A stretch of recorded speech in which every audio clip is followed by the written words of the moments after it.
What's up, family? Welcome back to the Stop Sinking Show, where we go from struggle to flow.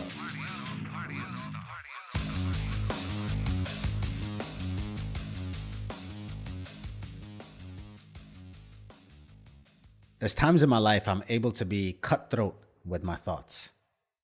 Like everyone else, it's a pleasant reprieve from all the other times when my thoughts have their way with me. But the more I meditate, the more I sit in silence, the less I distract myself, the more I'm able to see my thoughts.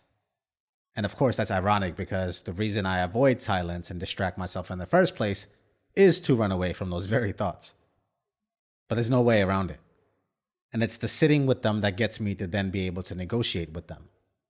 Avoiding them makes them rule me, while being with them and seeing them actually puts me in the position of power.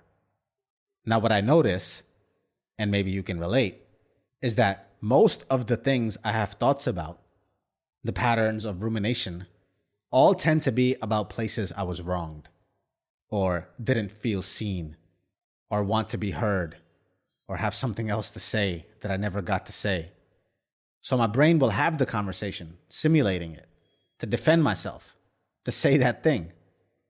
And that would be cool if it was done once, but when you keep coming back to the same conversation and keep adding more nuance to it, you have to ask yourself, what's the point? And that's the key that gets me to control my thoughts. Asking, what's the point? Because if I'm being honest with myself, if the point was actually to have the conversation, I would just have the conversation. And many of these things also involve people I could never have the conversation with because they are no longer around or are no longer alive. And so when you ask the question, what's the point? Unless the clear answer that comes back from that is that you are going through this mental exercise, this simulation, so as to refine your approach for when you do decide to have that conversation, then great. But unless that's the answer, and it's not what most of rumination is like, which is having no clear reason, having no true intention to ever have the conversation or to ever settle it or to even be able to have it, to ever get to a point of closure, then most of that rumination is just a waste. And then when it comes up, instead of wasting time and going through the same pattern thought, use the emergence of that pattern as a way to inquire deeper about why you feel the need to keep ruminating on it. What's the point in the thing that has no point? What need are you trying to satisfy? Which part of you didn't feel heard? Which part of you feels hurt? And how can you make sense of that?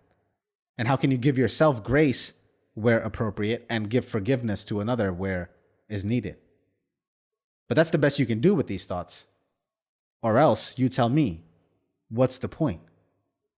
When I'm able to see my thoughts and not be ruled by them, because just to be able to ask this question has to be early enough, subtle enough, even more subtle than the thoughts.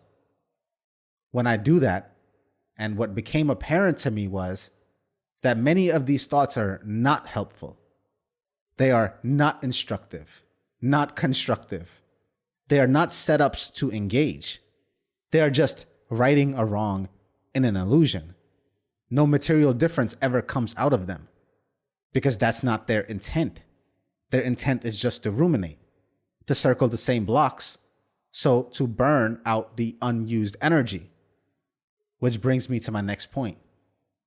It's not simply just as easy to remove the thing that you think about. It's hard to control automatic thoughts. It requires conscious effort to even see them. And then when they arise, which they will, and even the ones that you think you have settled will, the only way to not go into automatic negative thinking, or ants, as Dr. Amen likes to call them, is that when you catch them, each time they come up, what will make their frequency fade is that each time you catch them, you will bring up the associated settled thought you have with them. You know, that work that you have done in questioning that thought, in piercing the meaning, in figuring out why they come up in the first place? What hole are they trying to fill? What void or injury they constantly feel the need to aid? And each time they come up, as you remind yourself of their meaning, so as to break the loop early enough before going into rumination. And then that still leaves a problem behind. Is the energy that was allocated to that rumination will go unspent. And that has its own angst, because the energy must be spent somewhere. And it will try to grasp at another thought loop, maybe one you haven't settled yet.